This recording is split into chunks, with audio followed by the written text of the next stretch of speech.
son los amores idealizados e inalcanzables. Esa ficción, ese amor que no existe, está siempre presente en el amor. O sea, en el amor, por lo menos en las primeras etapas, hay una idealización, hay una representación ficcional de la persona amada. Hay una capacidad que a mí me parece muy conmovedora que debe tener que ver con los amores que duran, y es la capacidad de empezar a considerar los defectos características, como rasgos, y verles como la gracia. Eso que dices, Ricardo, me lleva a mí a una de las cosas más duras sobre el amor y que a mí no me gusta aceptar, y es que el amor dura 3 meses. Como ya era una cosa muy de rutina, la rutina termina forzando también la amistad, me parece. Hola, Ricardo. Hola, Alejandro. Tenemos una sugerencia de un oyente de tercera vuelta que nos sugiere hablar de los amores platónicos o del amor platónico.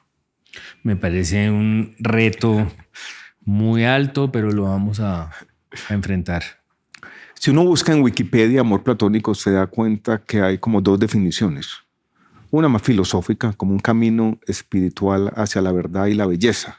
Sí. Ese ideal griego del autoconocimiento, la vida examinada, un camino al que nunca se llega. Sí. Uno persigue la virtud y el conocimiento por toda la vida. Exacto. Pero el otro, el más interesante, quizás el más mundano, son los amores idealizados e inalcanzables. Sí. Me hace pensar en una clase que teníamos en la universidad sobre el Quijote, que creo que la hemos hablado alguna vez, que era, el profesor era un poeta, Jaime García Mafla. Y entonces él en la primera clase defendía el amor del Quijote por Dulcinea, y la defendía con una frase que es muy bonita, y es que nada malo dice del amor que la amada no exista. Dice, o sea, que sea una historia en la cabeza, que sea inventada, que suceda toda una vida imaginada, es justo y es útil. Me parece interesante porque de alguna manera esa ficción, ese amor que no existe, está siempre presente en el amor. O sea, en el amor, sí, claro, por lo menos en las primeras etapas, hay una idealización. Sí, cierto. Hay una representación ficcional, sí, de, claro, la persona amada. Entonces sí, Dulcinea está siempre, esa imagen en el amor. Hay una capacidad que a mí me parece muy conmovedora y creo que debe tener que ver con los amores que duran, y es la capacidad de empezar a considerar los defectos características, como rasgos, y verles como la gracia a los defectos. Yo creo que eso es parte del trabajo que uno puede hacer de ficción sobre el otro, de retratarlo como se hace un retrato, como poniendo de parte de uno. Eso que dices, Ricardo, me lleva a mí a una de las cosas más duras sobre el amor, que está por ahí en todas partes y que a mí no me gusta aceptar. Y es que el amor dura 3 meses, ¿no? Eso es... Esa química, claro, esa locura. Claro. Hay gente que lo tiene súper determinado. Determinado, sí, determinado, ¿no? Sí. Y sí, es una especie de locura que... Esa locura, sí. Sí, desaparece. Y después viene esa otra etapa del amor. Claro. Que incluye eso que tú dices tan bonito, ¿no? Sí, es de los defectos, irlos creando como características, como rasgos, e ir creando un personaje completo. Sí. Del que uno se enamora de otra forma, ¿no? Como que aprende a querer. Casi como uno consigue un personaje que es partiendo de una especie de caricatura que sería el momento de la locura, e irlo desenvolviendo hasta verlo tridimensional, hasta verle todos los niveles a esa persona. Siempre me ha parecido que llamamos con la misma palabra dos cosas que son muy distintas, ¿no? Esa primera locura química, sí, que dura unos meses, y la otra, que es una construcción que nunca termina y que se puede parecer a, claro, esa búsqueda espiritual platónica. Claro, entonces hay gente que habla de enamoramiento y de amor, y empieza ya todo como a enrarecerse y a sentirse uno un poco coach. Los amores platónicos tienen la ventaja de que se quedan en la primera etapa, ¿no? Al ser inalcanzables, están siempre ahí.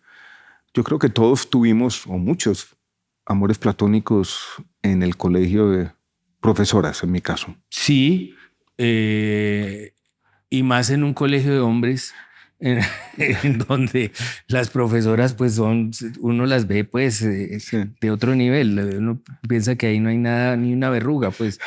Y entonces, claro, uno sí que idealiza a esas profesoras desde chiquito hasta el final. Yo tuve una en segundo grado, incluso recuerdo dónde estaba el salón, tengo en mi mente la geografía, ese cuadrado, había una cancha de básquet, otra de voleibol, donde estaba el salón y se llamaba Marta, creo. Quién sabe dónde estará. Y tenía eso, ¿no? Tenía una cara bonita, una actitud protectora. Y sabía que yo estaba enamorado y yo sabía que ella lo sabía y me trataba bien, Qué bueno. llevando de la mano, ¿no? Duro. Mis profesoras de primaria eran más grandes, eran más mamás, pero entonces había unas jóvenes que estaban por ahí que, dicho ya a esta edad, es muy gracioso porque yo creo que eran muy jóvenes, tenían 21, 22, 25 y claro, esas eran los amores platónicos de todo el mundo. cualquiera, de todo el mundo, era competido eso. Después en bachillerato siempre había uno o dos que eran el amor platónico de todo el mundo. Unas Inalcanzables, no, ya compañeras en el colegio. Yo estuve en un colegio mixto que tenía, claro, eso es diferente. era un colegio mixto extraño porque éramos 80% hombres, 20% mujeres. Uy, claro, era duro para las mujeres. Era duro para las mujeres, Sí. muy duro para las mujeres. Sí. Pero aparecían las reinas de... No, pues claro. Y todo el bachillerato enamorado de la misma o de las mismas. Cuando yo estaba en el bachillerato, hubo un intento del colegio que en sus principios era más bien un colegio reacio al inglés, pero ya en ese momento, 80s, 90s, le empezó a dar vergüenza. Era reacio al inglés porque era de una potencia extranjera y entonces el imperialismo yanqui. El imperialismo yanqui, esto era un colegio liberal radical en teoría, y medio masónico, entonces bueno, había resistencia al inglés, pero ya en los 80s, como debe ser, ya el pragmatismo. El pragmatismo, y consiguieron un instituto para que enseñara el inglés, ahora sí, y llegaron unas profesoras divinas todas, y eso fue el caos total ahí, eso, porque además también eran muy jóvenes y ya en bachillerato la gente estaba vieja. No, eso fue un enredo ahí, no sé qué tan platónico siguió siendo, pero todas eran pues algo así como símbolos. Sí, sí. Y en esas épocas de adolescencia no solo prima lo platónico, no hay ciertas vainas hormonales que ya se vuelven difíciles de manejar. Eso es como un hervidero realmente, ese bachillerato de cualquier colegio, yo creo. No es solo de los liberales. Yo tuve otro amor platónico en los primeros semestres de la universidad y tenía como la reputación de que los enamoraba a todos y después los dejaba. ¿Pero eso es una alumna o una profesora? No, esto es una compañera de clase. Compañera. Sí. Y yo me acuerdo que había un mito de que ella tenía una cajita guardada en su closet de trofeos, de cartas de amor que le habían escrito sus víctimas, ¿no? Eso sería yo genial. la vi la caja. Sí, pero sí, no escribí. Ni se supo que había adentro. No, sí, había cartas, no las leí. Sí, estaban. Sí. No puede ser. Coleccionaba eso. En literatura, que era mi carrera, había unas alumnas había unas muy bonitas y unas muy chéveres, y era fácil como que uno pudiera enredarse la cabeza, pero creo que sí se lograba, que ahora hablábamos de ese tema antes, sí se lograba ser amigo, que es algo que se supone que no... Amigo. Amigo, yo creo que uno se le pasaría por la cabeza cualquier cosa, digamos, sí. Pero sí se lograba, no sé, porque tenían novios o porque estaba uno enredado en otra cosa, pero como ya era una cosa muy de rutina, la rutina termina forzando también la amistad, me parece. Esta que yo menciono, la de las cartas, tenía muchos pretendientes, pero tenía un amigo que era como la hueva del salón y todo el mundo decía, pues lo cogió de mascota, ¿no? Lo cogió de mascota. Eso sí es un destino. Sí, entonces era... Y la mascota lo debe sufrir. Yo creo que... No sé, la mascota era percibida como mascota y... Pero qué tan cómodo se sentirá uno siendo la mascota. Eso es un drama grande. Actrices, Ricardo. Yo tengo una línea de actrices que me encantan, que yo creo que es la línea de las películas de Hitchcock, que hoy en día existe ese tipo de actriz que tienden a ser muy, como decía Hitchcock, como unas rubias frías, Rubias frías. como Grace Kelly, que a mí me Ok. parece que uno no puede ser más perfecto que eso. Mm. O hoy en día, ¿Y por qué decía él frías? El adjetivo porque venía me de dónde. parecía que era una sorpresa cuando esas mujeres resultaban más apasionadas de lo que se creía. Mm. Tienen una apariencia casi asexuada, digamos, como una Ok. cosa muy, muy contenida, muy controlada. Y las rubias voluptuosas. Esa no era el tipo de, No. de belleza de Hitchcock. A mí me gustaría más esas Grace Kelly o Ingrid Bergman o esas actrices de Hitchcock. Me parece que son lo más, como lo que mejor ha sido filmado en la pantalla. Yo leí alguna vez el escritor Tom Wolfe, o no, Tobias Wolfe, el que era Tobias amigo Wolfe. de Raymond Carver y esa gallada con Richard Ford. Yo no sé en qué cuento decía una rubia voluptuosa y decía un banquete de vikingos.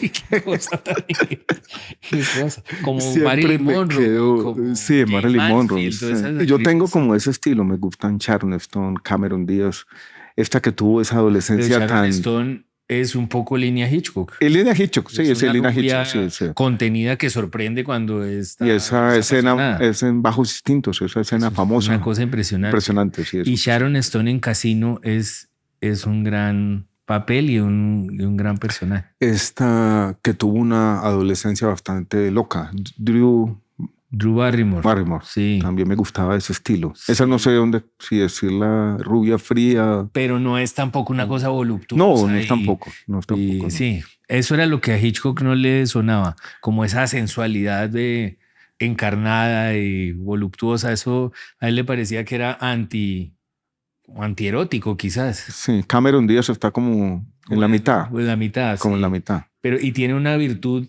y algo que la alejaría de la cosa voluptuosa y sensual, que es que tiene mucho humor. Es una actriz que es muy dada a la comedia, entonces yo creo que eso le agrega puntos. Existe esta película hablando de amistades entre hombres y mujeres y amores platónicos de pronto nunca confesados.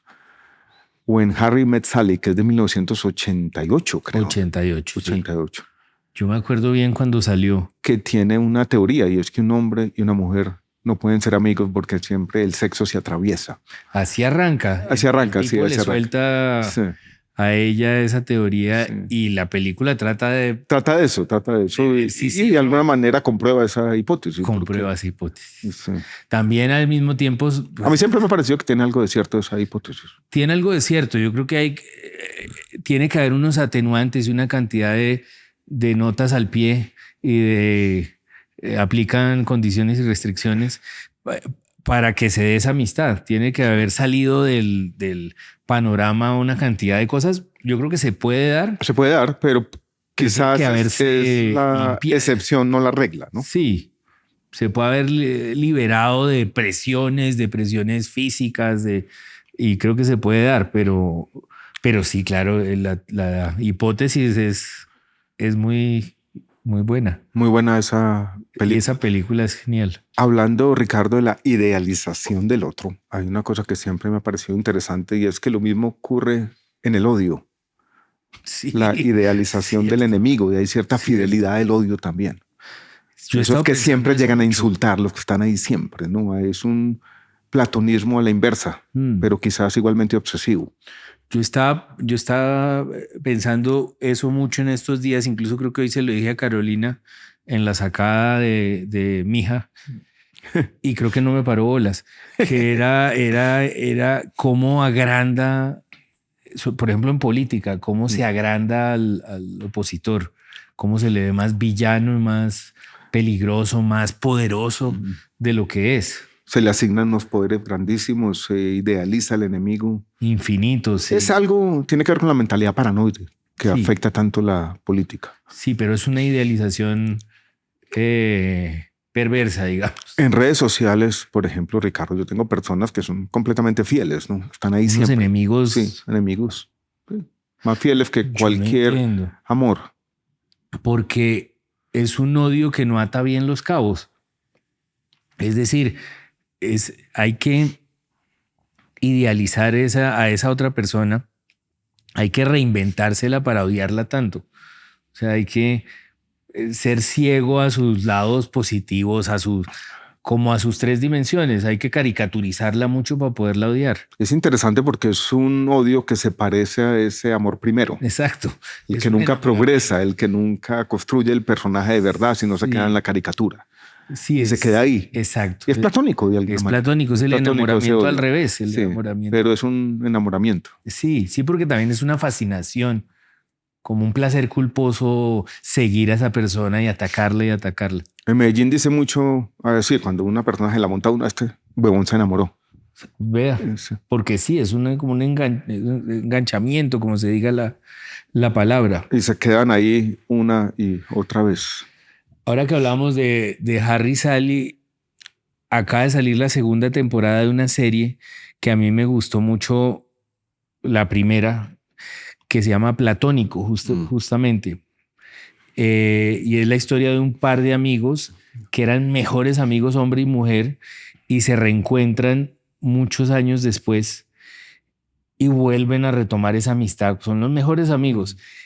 Y es una prueba para uno, para el espectador o el televidente, porque uno tiende a pensar en qué momento se van a enredar estos dos. ¿Y nunca pasa? Nunca pasa. Hasta en la primera temporada nunca pasó. Y no creo que pase porque... Y esa es como la tensión que existe en la serie. Hay una tensión claramente. Pues es un hombre y una mujer, hay una confianza que además ellos no tienen con sus parejas, por ejemplo. Entonces es perturbador para las parejas. Y eso es duro, ¿no? Eso es duro en la vida, que uno puede tener más confianza en una persona distinta que en su pareja, por todo lo que implica. Claro, parece una infidelidad, digamos. Y en el fondo lo es, en el fondo no sé. No, entre ellos no, pero sí hay una cosa que se le está negando a la pareja, digamos, sí. Es cierto.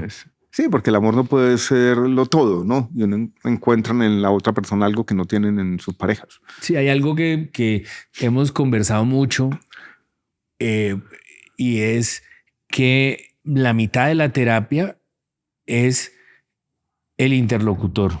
Es decir, hemos defendido mucho acá en nuestro libro El arte de no enloquecer, lo defendemos constantemente, que es la terapia, que es la conversación, y cómo la presencia del otro ya es terapia.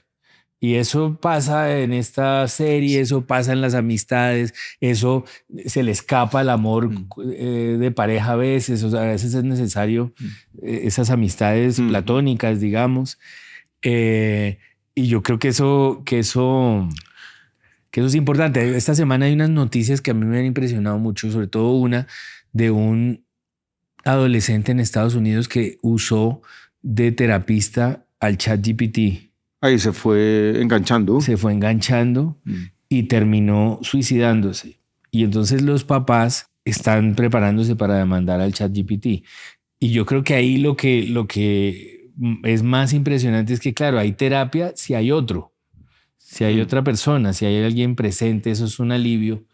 Y bueno, eso... Pero ChatGPT puede ser un buen terapista, o sea, puede crear la ficción de otro ahí. Claro. Y es empático a veces. Es empático a veces, claro. Sí. La impresión que me ha dado es que es un buen tutor, es un buen terapista y es un buen asistente a veces para tareas menores. Y sin duda es platónico, eso sí no... Pues sí. Pues, idealizado. Pero no es espiritual. Sí, no, porque se quedará ahí. Sí, en la idealización. Claro. Nunca llegará a la construcción del personaje completo, ¿no? De un ser humano de verdad, que es lo que estamos diciendo. Yo quiero hacer un pequeño paréntesis para los oyentes de Tercera Vuelta, y es que todos nos preguntemos en qué momento Ricardo puede ver todas las películas y todas las series del universo. Es una buena pregunta. Hay una especie de desdoblamiento. ¿Qué vaina está pasando? Porque hubo una época que me veía 5 al día. Últimamente, pues ya tengo más cosas que hacer, digamos, pero trato de verme... 5 al día. Cuando tenía de los 15 a los 20, sí. 5 películas diarias. Era una salvajada. Y además sentía casi que estaba rompiendo récords. Sentía yo creo que alcanzo una más. Quedó roto el récord. Para nuestros oyentes, ahí en El arte de no enloquecer, una buena antología de Sí, tenemos una buena. películas favoritas de Ricardo, pero quería hacer esta pregunta porque no sé en qué momento pasó eso, ¿no? Y además tengo la memoria para las películas que tienen los futboleros para el fútbol, como unos datos inútiles así por montones. Para las películas y para los programas de televisión y para las series y para todo. Y ciertas cosas de fútbol. Para el fútbol Me también. acuerdo de muchas cosas, sí. ¿Te has preguntado, Ricardo, esa vaina que está en el cerebro está desplazando qué? Algo está dañando, algo está atrofiando. Pero ese amor platónico de Ricardo con el cine, con las películas, Sí. con las ficciones, como las llama él, es una de las cosas más interesantes de esta conversación, de esta amistad, Ricardo. No sirve. Es impresionante, la verdad. Yo mamo gallo, pero No, qué me da bueno. envidia, hermano. Eso está bueno. Abrazo a todos.